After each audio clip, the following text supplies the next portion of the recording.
Did you get any certifications to do any of these loads? Yes. What? My CDL. I think the people know you have a CDL. Thought you were gonna try to connect your phone to it. Oh. So you look great. Let's get this show on the road. Okay, start. No, you're supposed to start. No, I am. You are what? I'm gonna come in. Yeah. What's good, YouTube?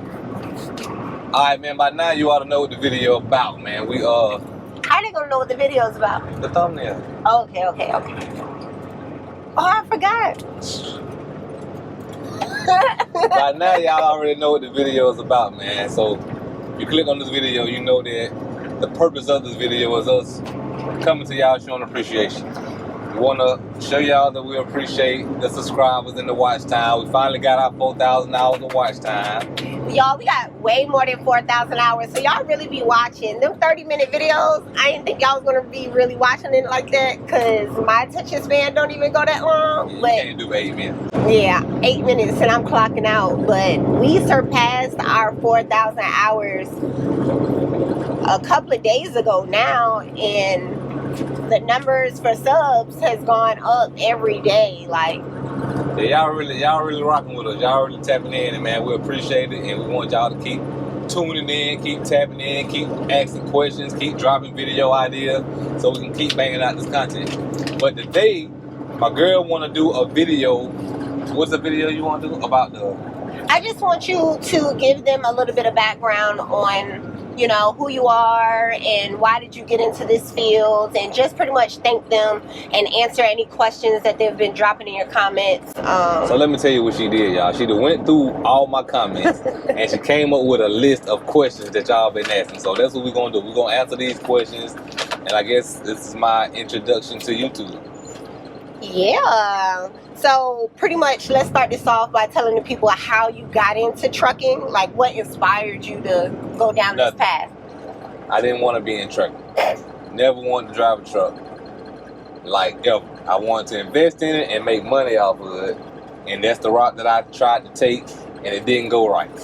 It didn't go right. So once that didn't go right, I decided to learn how to drive a truck on my own, get my CDLs, and hop into trucking on the owner-operator side to make my money back that I had invested in trucking. So that's how I got started in trucking.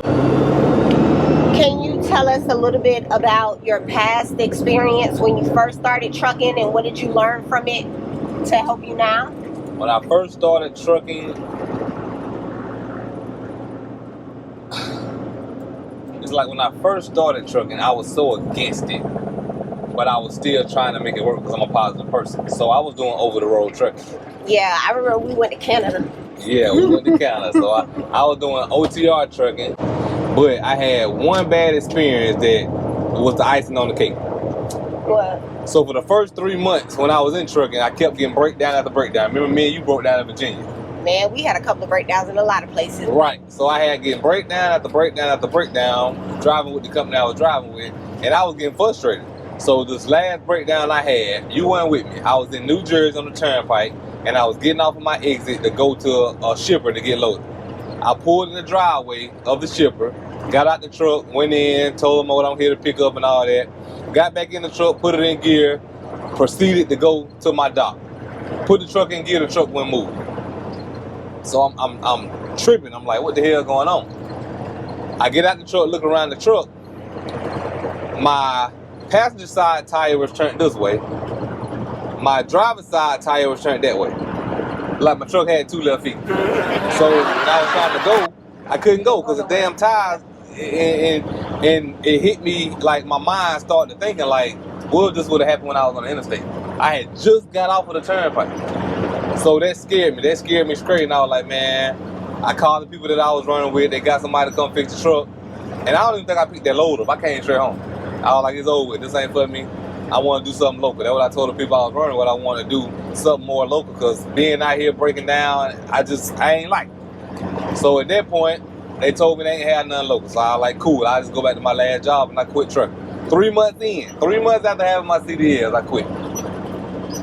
So when you first, after you got your CDLs, you went straight to driving with a company? You already knew what company you was going to ride for? It wasn't a major company. Yeah, I went to driving with my cousin. My cousin had his own company, so I went driving with him.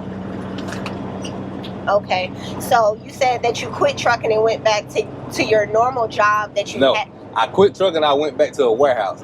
My normal job wouldn't take me back because I was young and dumb and I quit without putting in a 2-week notice. So they didn't take me back. So I had to start all the way back from the bottom. Mind you, I had a job making $80,000 a year.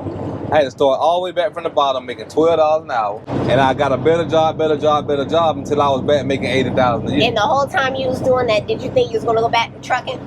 No, never in a million years thought I was going back to trucking. Never in a million years thought I was going back to trucking. Didn't want to go back to trucking. I felt like trucking had ruined my life. Okay, so how did you get back into trucking after COVID. you quit? I got back into trucking because of COVID. COVID hit, and I still feel like I got a lawsuit for this company, but COVID hit. And when COVID hit, I called and told the human resource manager that I got my 2 positives. She said, cool, come back to work.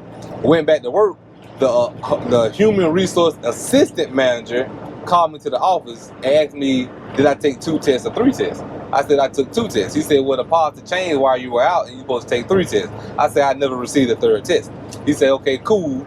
Take this, go in the bathroom and take this test and see if you come back positive or negative.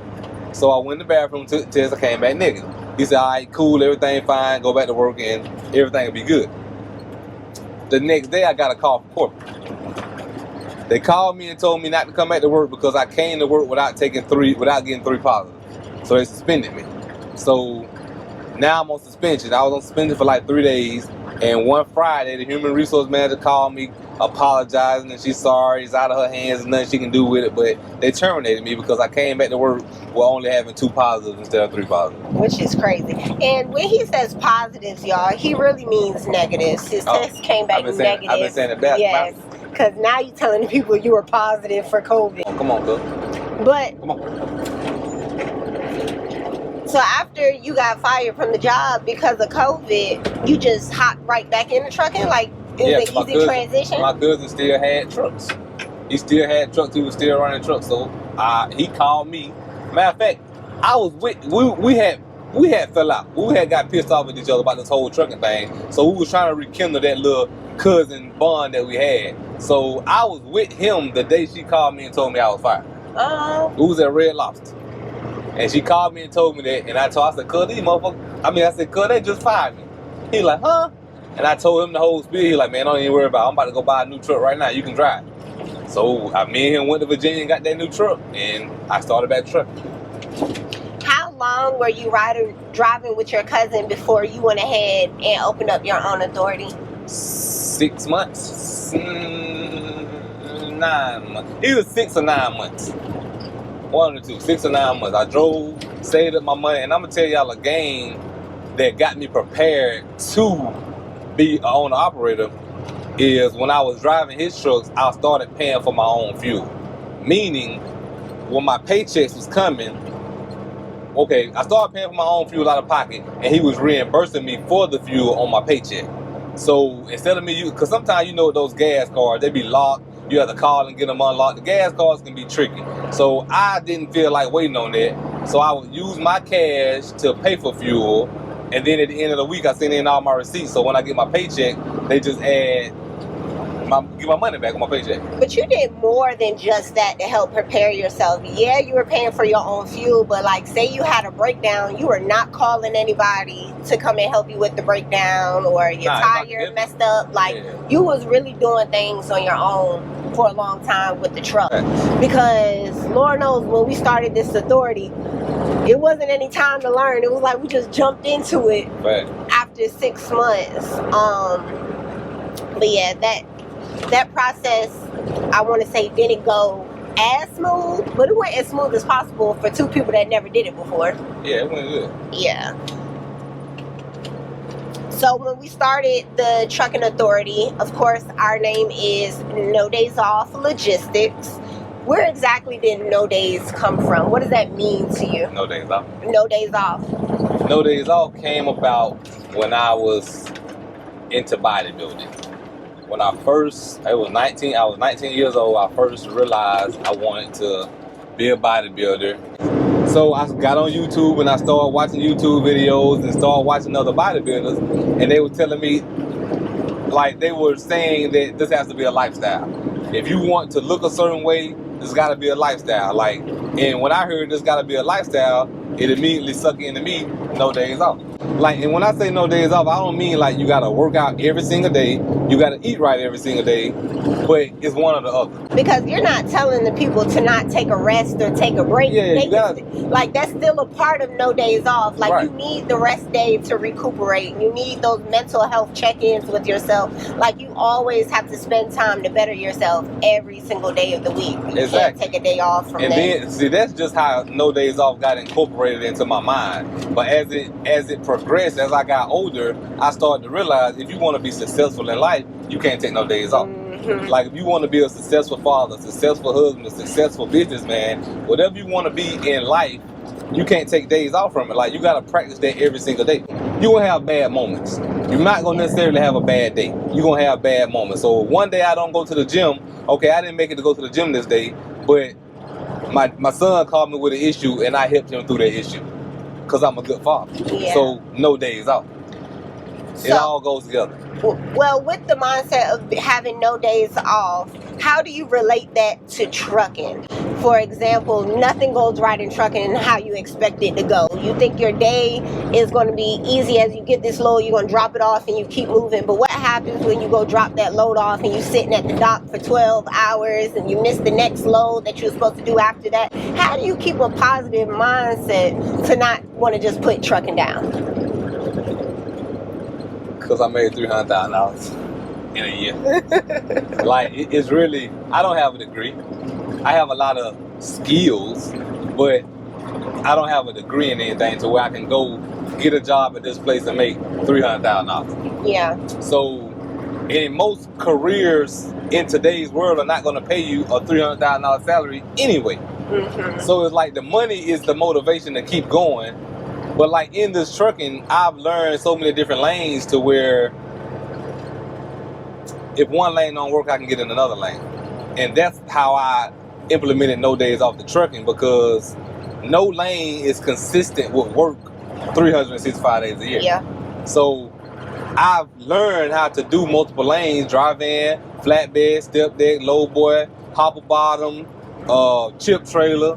I've learned how to incorporate myself in all these lanes and get a connect in all these different lanes so I can have no days off. So I can work around the clock and always be able to generate revenue in this business. Everything that you said that you're able to operate, I think your favorite thing is pulling a lowboy. For sure. For sure.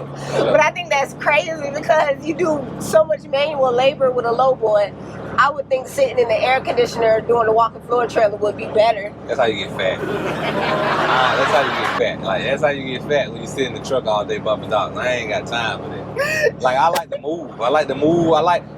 And that's another thing that I kind of feel like it falls back on the gym. At the gym, I will always go in the gym and do the hardest workouts. I don't go in the gym and get on the machines and do the machines. I always take the harder route. Because when you take the harder route, you condition in your brain to realize that it ain't gonna be easy. And that's just like how I feel like in trucking. If I'm doing a lowboy every day, that's the hardest thing to do. So now when I gotta go do the drive-in or the reefer trailer, like I gotta do something like that, that's easy. You be looking so cute doing a lowboy. Like you be with the chains and the binders. How you be ooh, and then your arm muscles be popping out. You looking so cute. Bad girl. Yeah, but wait, no. So you said that after you got fired from your job and you hopped back into trucking, were you still over the road, or how did you become local? How did that transition work? I was still over the road. When I hopped back into trucking, when I got my own truck and we started our own authority, and I got my foot in the door. My cousin got me in there, Justin got me started with that, got my foot in the door, and I ain't turned back. I got my foot in the door and I went hard and I proved myself and showed my work ethic, showed my reliability. Yeah. And it's been up ever since then. I remember it was the summertime and you was going hard that whole summer, and that's what made us move from Atlanta to be here full time. And I was making more money with the local flatbed than I was making over the road. So what is a everyday schedule like for you now that you're local? What does that look like? Now? Yeah. Or back then to now? Back then it was simple. Back then I knew I wake up 3, 4 o'clock in the morning, go get my trailer, go drop my load off somewhere 3 hours away, come back home, and I was done every day by noon. 1 load a day done. Now with the Lowboy, now I might scratch the Lowboy. Before I even hook up to the Lowboy, I'm waking up 3, 4 o'clock in the morning, going to deliver my load 3 hours away, getting back by noon, hooking up to the Lowboy, going to move 2 or 3 pieces of equipment, coming back, dropping it off, going to get preloaded with the walking floor trailer. Like, now it's crazy. And don't forget the phone ringing off the hook for more people to tell you to come pick more machinery up. It just, man, now it's all about, you got to learn how to schedule your week. Scheduling is a big thing right now because you don't want to turn the work down, but most of the time when people call you, they're going to call you like, it's real urgent, we need to get this moved today. But you just got to learn how to deflect and be like, man, I got X, Y, Z going on right now, I can do it tomorrow. That's what it's about right now. So being that you're steadily on the go with the jobs that you're doing locally, how do you stay healthy? How do you stay motivated to keep that part of your life intact? It's hard. The thing that I can say I do the most consistently is eat right. I have a lunchbox every day, 4 or 5 bottles of water. Courtesy of who? My beautiful fiance. And the fact that I just said my beautiful fiance made me feel like I need to plug this in. Plug what in? On the last video I said you was my ex-girlfriend. Like, she is my ex-girlfriend, but she's my ex-girlfriend because I made her my fiance. Don't get it twisted. Don't get it twisted. Trust me, the only girl that's in this truck is me. Don't and get his it mama. His mama can ride. I'll let her do it. I love her. But yeah, my lunchbox, man. I get my water, my Propels, my Monsters in my lunchbox, my sub, my granola bars, my pineapples, my peanuts. Like, I have a lunchbox full of the same foods every day. So every single day I'm eating the same foods. That's how I stay healthy for the most part. I don't get to the gym as much as I would like to, but you got to make that sacrifice. Like, you either getting the money or you going to go to the gym every day for 2 hours a day. Like, there's no balance. When you're trying to be successful and you're chasing these goals and dreams and you're trying to build and elevate, there's no balance. It's either one or the other. And that's what people get it twisted at. People want to have that work life, home life balance, and there's no balance when you want to be successful. Like, you got to be all in, and that's just what it is. Yeah, I think one of the biggest things that helps us and you being all in is that you include me into your trucking lifestyle. So it's not that we're pretty much separate. I may be on the back end of the trucking, but I hop in this truck and ride with you when you're doing your over the road loads and things like that, so you're not far away from me all the time. I think that helps out. And the fact that you don't have to work. Well, courtesy of my fiance. But no, I run everything on the background side of this authority to make sure all he has to do is just drive this truck and handle anything that goes on with the truck. So if y'all ever need any advice on starting your authority or what it takes to do that, all those details, we'll probably make a video about that a little later on. Don't do it, fellas. I'm trying to tell you now, if you do it, then when you start asking questions, she's gonna tell you to shut up and change gears. And that's what you tell me. Shut up and change gears. Shut up and change gears. I got this. First of all, he asked me questions just to get on my nerves because he really doesn't even want to know the answers, okay? But y'all, if you have any questions, I would definitely answer it for you. I don't make too many cameos on his videos, so maybe later down in the future we'll make one of those type of videos. But I did go through your comments to find some questions that the people are asking. You did answer some of them, so we're not going to repeat those. Biggest question is, where are you based out of? The people want to know, where are you? Carolina boy. Carolina boy over here. Born and raised. Did you get any certifications to do any of these loads? Yes. What? My CDL. I think the people know you have a CDL. Oh my God, y'all, it was so cute when he got his CDLs. Like, I was so excited. I was at work. I was a teacher at the time, and he was going to go take his test to get his CDLs, and I was looking at his location on my phone, and I was watching him drive the truck all around in the parking lot, and I was just praying, I hope he get his license, I hope he get his license. And as soon as I got the call that he got his license, I threw him this big old CDLs party. It was like the best party in the whole wide world. So lit. My baby got his license. You was drunk, you was dancing. Bruh. We had some fun because I was excited he was starting this new journey in his life, doing something different that he's never done before. All right, so, the people want to know your finances. What about it? How much was your truck? Well, which truck? You had two. So the first truck. I don't know about the first truck. Well. I don't know about Black Knight. Okay, Black Knight was our first baby, okay? We got that. Insert picture of Black Knight. I'll put a picture of Black Knight. We got Black Knight back in 2021. Yeah. Yeah. As soon as COVID was over and he got fired and he jumped back into trucking, that's when we bought the first truck, Black Knight. How much was that? $20,000. $20,000 for Black Knight. Woo! Cash money. $20,000. Wow. And why don't you have Black Knight anymore? Because I got money bag. Money bag, money bag, money bag. She ain't mean that. Money bag, money bag. No. She ain't mean no more. What happened to Black Knight to make you get money bag? Nothing. But money bag came along. It just fell in your lap? Yeah. And you knew she was the one? Yeah. Money bag came along. Okay, the reason that I ain't gonna even say I wanted to get rid of Black Knight, because I had no thoughts in my mind of getting rid of it. I just wanted to upgrade the engine. I wanted a bigger engine because it had a C12 in it. So I wanted a C15. So the guy that I was running my flatbed loads for came across this truck and he told me it's mine. I was like, man, stop playing. He was like, for real, man, if you want it, you can buy it. He said, I'm gonna send it to the shop, get it buffed out, waxed, get the frame and engine and everything painted, and when it come out, it's yours if you want. I was like, word? He was like, yeah, you sell your truck right there, and it's yours. What you sell your truck for? Put X amount to it. Well, man, he said whatever I sell my truck for, I sold my truck for $25,000. I paid $20 for it, sold it for $25. He sold me this truck for $50. So we had to put the rest of the money to it. Yeah. Now, that's how it worked. Don't get me wrong, I loved Black Knight because that was the first truck. So it was like, oh, we got our truck. Oh, it's so good.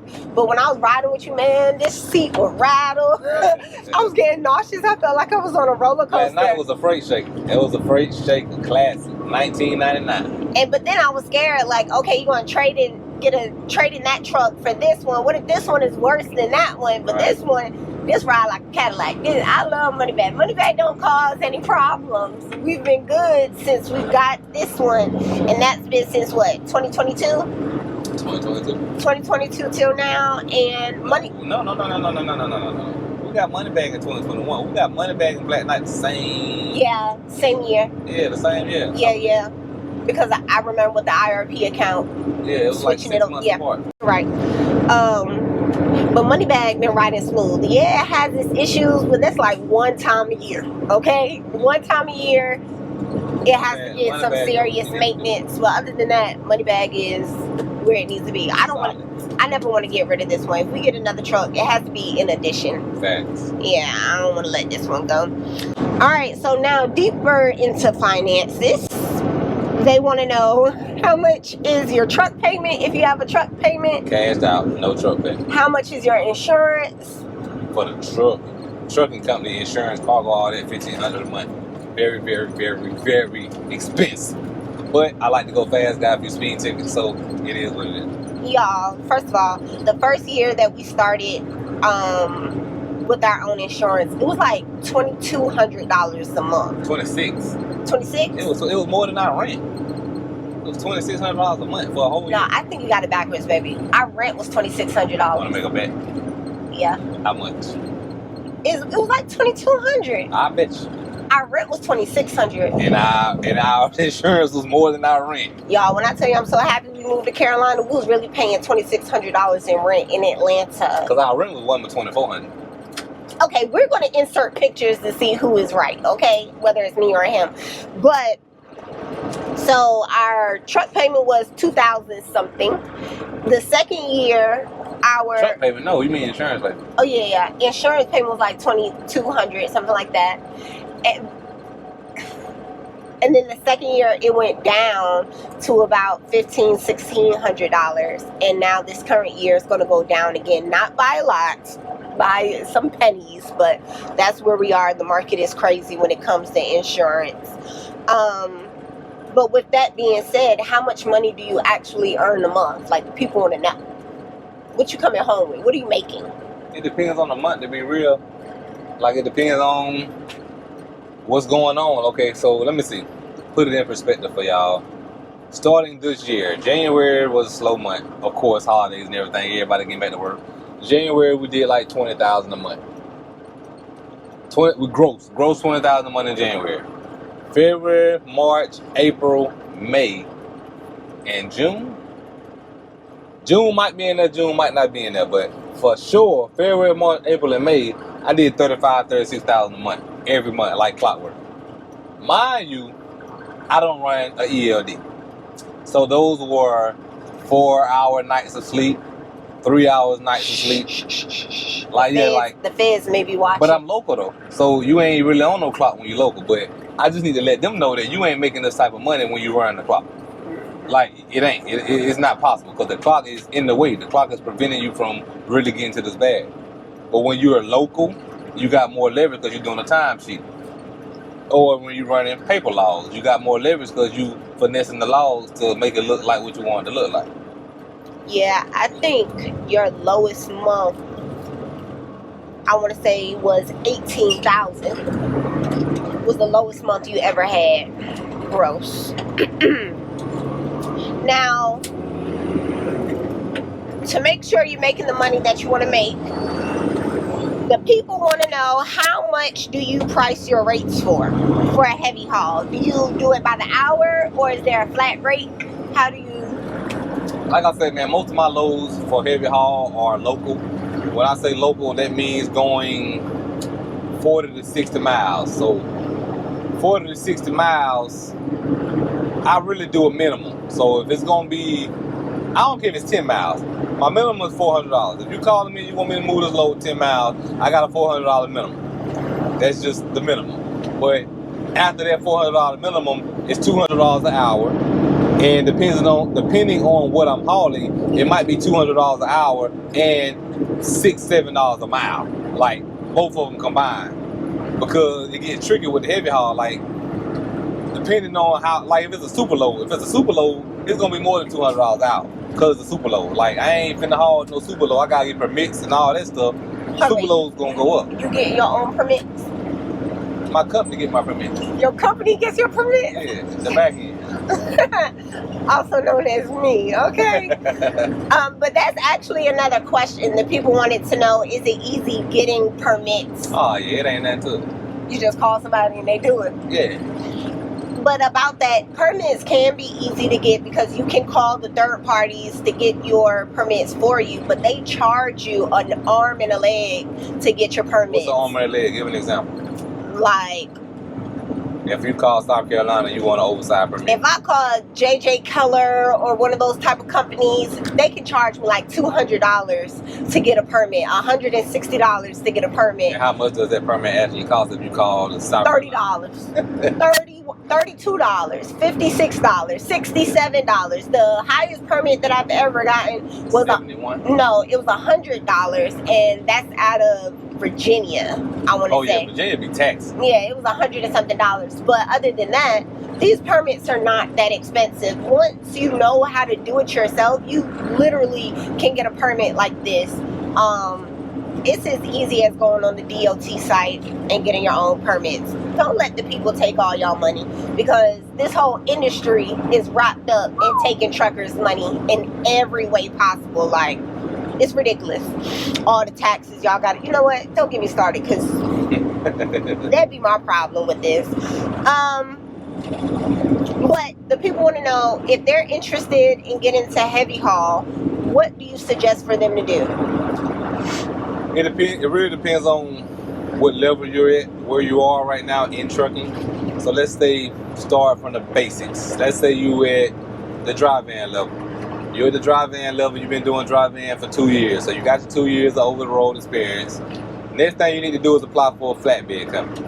Apply for a flatbed company. You gotta learn how to throw those straps. You gotta learn how to secure a load that's actually not enclosed by a trailer. So you get that under your belt. Now you need to tell that flatbed company you want to upgrade. You want to step it up to a step deck and start hauling more equipment. With the step deck, you'll be able to haul stuff like skid steers, forklifts, crane mats. Like, you'll be able to haul equipment that's on a smaller scale. But that's going to give you the practice chaining that you need, because you're going to need to practice chaining down equipment. So, boom, you start chaining down equipment on the step deck. And once you start chaining down equipment on the step deck, you understand you got to pull one chain one direction, pull another chain another direction to have tension on that piece of equipment pulling both ways. You understand that, and you know how to drive a truck with heavier weight on it, because when you start operating the Lowboy, it ain't gonna be no more 80,000 pounds. Like, you 100,000 and up, so you gotta drive differently. Like, you gotta understand that you can't drive a truck the same way 100,000 pounds as you can drive it 70,000 pounds. Like, it's different. You gotta be more careful. You gotta be able to plan out your trip, plan out how you gonna stop. Like, you gotta really look out for all of the cars that's in front of you, more so than you would have to when you only hauling 70, 80,000 pounds. Like, you're gonna be wide. You gotta know how to take over the road, take over traffic. You might have to ride in the middle of the road. You might have to ride on the solid white line, but you can't ride the solid white line too long, because now you're gonna be taking out people's mailboxes. So, like, you really gotta. How many mailboxes have you taken out? I only took out one. That one, and that was with a step deck. That wasn't even with the Lowboy. When I first started hauling oversized, I had a barge, and I took out a mailbox with a barge. But if I would have just had the barge on a regular flatbed, it wouldn't have been low enough to hit the mailbox. It would have went right over top of it. But I had a step deck this day, knocked that mailbox smooth off the hinges. Who trained you to get into heavy haul? Did you do this with your cousin when you was riding with him? No. All my cousin did was drive in and reefer. I learned to do this with my homeboy Brandon, BK Heavy Haul. Where do you find all of your loads for the Lowboy? I don't find loads, they find me, because I'm good like that. Period. Nah, but for real though, I don't go on the Lowboy. I've never been on a Lowboy and found a Lowboy load, ever. It just, where I live at, word gets around. You got a Lowboy, word gonna get around. People got equipment that need to be moved. Once you build a network and you got 4 or 5 people that have equipment, you're gonna stay moving. But I don't haul oversized loads every day. My bread and butter that I do every day is flatbed. That's my bread and butter. Mm-hmm. So I don't haul a Lowboy every day. Okay. They're really interested in heavy haul. The last question that I have is, how long does it take you from start to finish to load a load and drop a load? It takes longer to load a load than it does to unload a load, because loading it, you got to figure out where you're gonna hook your chains to and how many chains or binds that you need. So let's say the first time I'm hauling the load and the first time I'm unloading the load, it might take me 30 minutes, 45 minutes to load it, but then when I get to drop it off, I can have it off my trailer in 15 minutes. So now, if it's, say, a track hoe, I haul a 323 track hoe all the time. I can have that track hoe loaded in 20 minutes. That's from detaching, driving it up on the trailer, hooking up all 4 binders, throwing the chain over the boom, hooking back up, 20 minutes, I'm gone. When I go to drop it off, 15 minutes, detach, on the ground, track hoe on the ground, back hooked up and gone. Okay, talking about detaching and attaching, I noticed when you load your equipment, your truck is not hooked up to the trailer. When I load my equipment, yeah, my truck is not hooked up, yeah. Yeah, you put the load on top of the trailer, and then you will hook your truck up to the trailer and then strap down your load. Why do you do that versus as soon as you put the load on it, why can't you just strap it down right there? What would happen if you did it out of order? That's a great question. But yeah, for I real. just want you to know I be paying attention.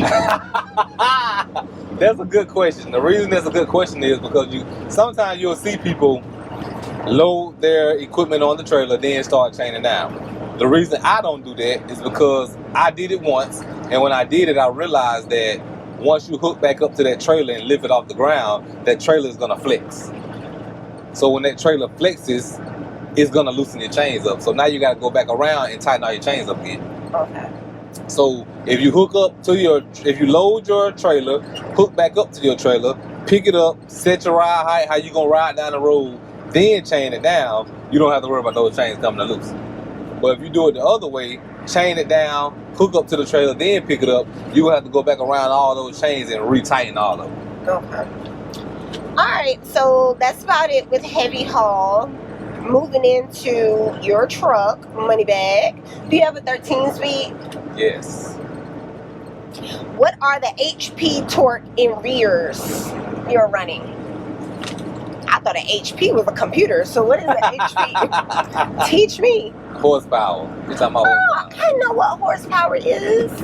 My truck has heavy horsepower and it has a serious torque. How much horsepower your truck got? We're going to get into specifics, but I just know my truck is heavy. Okay, I can carry 80,000 pounds on my truck. I can't. No. Not on my truck. Hell no. How much can 26. 26,000. Yeah. I was pushing it, y'all. That was 80,000. 80,000 is okay. All right. Okay. Yeah. Okay. That's a bit too much. All right, but no, seriously. 600 horsepower, about 2050 torque, and what else? Rears. 355s. I'm not gonna tell the people 40,000 pound rears. they know what this stuff is. You really don't got to go in details on what. If they asking questions, they better know what I'm talking about. Okay. All right. So the next question is, what is your average mile per gallon when you're loaded? Depends on how heavy I am. What does that mean? The heavier I am, the more fuel my truck drinks. Empty, I get about 6 miles a gallon. Mm-hmm. Loaded, depending on how heavy I am, how fast I'm going, all that matters. But this ain't no damn 7 mile per gallon truck. Like when you see these hood trucks and they got that caliper in them, that's horsepower. And when you got horsepower, you got fuel consumption. It don't go hand in hand. So you don't buy one of these trucks to save on fuel. You buy one of these trucks to pull heavy and look cool. It just is what it is. I don't think about fuel. Call it dumb if you want to, but I don't know. I don't run them numbers like that. That's a pretty truck right there. Yeah, it is. And that brings me to the last question that I found in your comments, which is, what kind of engine do you have under the hood? C15 A-Cert. 600 horses, baby. All right, that concludes all the questions that the people are asking. Do you like it when they leave you comments? I like it because it gives me the chance to be personable. Mm-hmm. To answer the question personally to that individual. Alrighty. So, what's next for you in your trucking career? It's crazy that you asked that because I've always been the person that said I only want one truck. I don't want a huge trucking company. I don't want to grow. I don't want to be big. And I don't. But I do want 3 trucks. I want a backup truck to this one. So if I have to put this one down, something happened to it, or when I'm ready to put it in the shop to get it painted and everything, I need a backup so I can keep working. And I want another truck, a 3rd truck, to put a driver in. To put somebody in, whether it's my son or my homeboy, like just to put somebody in, to put them on, let them make some money, and I'd be content. You let me drive one of your trucks? Yeah, I'd be content with those. You want to drive a long hood, or you want to drive a plastic truck? You want to twist gears, or you want to drive a plastic truck? No, I can twist gears. You can twist gears? Y'all, Okay, I'll show you how I can twist some gears, I'm about to okay? pull over right now. No. I'm about to pull over, let's twist gears. Okay. And about to twist gears. What can we expect for your YouTube channel in the future? How do you plan on growing it? Where do you see it going? What can your subscribers expect? They can expect to see my fiance twisting these gears. So y'all gotta look at the next video we're gonna post, because You gonna be twisting? You gonna be doing what? Twisting them gears. Twisting them gears. Yeah. Yes, sir. Let me say. Yes, sir. Twisting them gears, dog. We have one more thing that I want you to talk about. What's that? Tell your subscribers something they don't know about you. You already told us you used to be in fitness, or you still in fitness, bodybuilding, you driving trucks, you're a father, you're a husband, you're a son. What is something that the subscribers don't know that is interesting about you? One thing that they do not know is that I am a felon. I am a felon, and I became a felon because I got a felony DUI. So I was driving drunk, had an accident, car accident, flipped over like 10 times. My uncle was in the car. He got through out the car. I got through out the car. And my uncle passed away. You were drunk? I wasn't drunk, but I was over the legal limit. So they looked at it as I was drunk. So I was over the legal alcohol limit by like 0.1. I had 2 beers. And I was 19. I was underage. I was 19 years old. That put me over the legal limit. The 0.2 put me over the legal. Well, I was 0.2 over the legal limit. I think the legal limit is a 0.10. I blew a 0.12. Matter of fact, I didn't even blow. They took my blood when I went to the hospital, and it came back a 0.12. So I immediately went to jail. I didn't know my uncle died until I got to the hospital, because when we actually had the accident, my uncle was alive. He was breathing. He was talking. He was good. He was like, man, take me home. I don't want to go to the hospital. Take me home. I was like, oh, we can't take you home. We got to go to the hospital. We had a wreck. I was like, we good, though. So the ambulance came, put him in. First ambulance came, put my uncle in. Second ambulance came, put me and my cousin in. And me and my cousin had a cut under his eye. And we went to the hospital. I didn't have a scratch on me. I flew out the window. My cousin didn't get thrown out of the car. Me and my uncle got thrown out of the car about 50 yards away from the car. I didn't have a scratch on me, so I was blessed.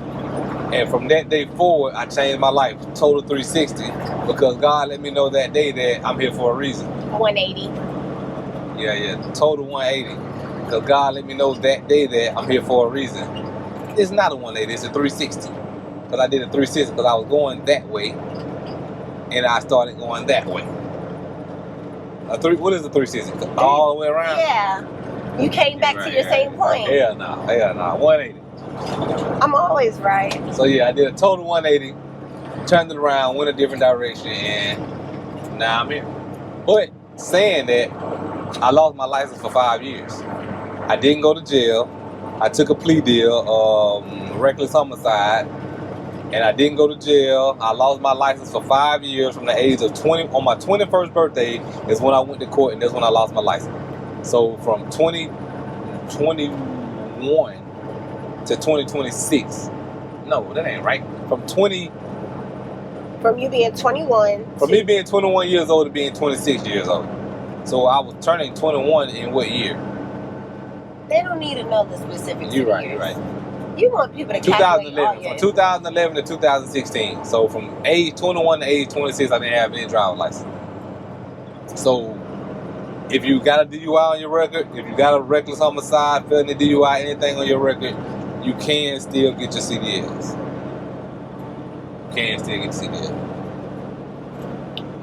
Well, yeah, that's what a lot of people don't know. All right.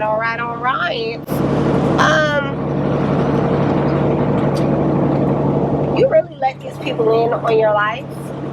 You told them a lot about trucking, told them a lot about your personal life, and the only thing next to tell you guys is thank you once again for subscribing, for watching. Please keep continuing to leave your comments, liking, and sharing all of these videos. To the people that keep coming back to his channel to watch that has not subscribed yet. Yeah, all 5,000 of y'all. We see y'all watching, and we appreciate y'all watching. I see you looking. What you looking? Don't curse. We're monetized. Put that Okay? G's on, baby. Hey. Oh my gosh. We're trying to watch. I'm trying to record your ending of this video. Jesus. Hey. What do you want to tell the people? How are you going to end the video? Hey. Oh my gosh. Hey, man, I appreciate y'all for watching. Make sure you like, subscribe. Like, share, subscribe, comment. Boom, boom, bam. Boom, boom, bam. Yeah, catch you when I catch you. Be safe. Peace. You're slow.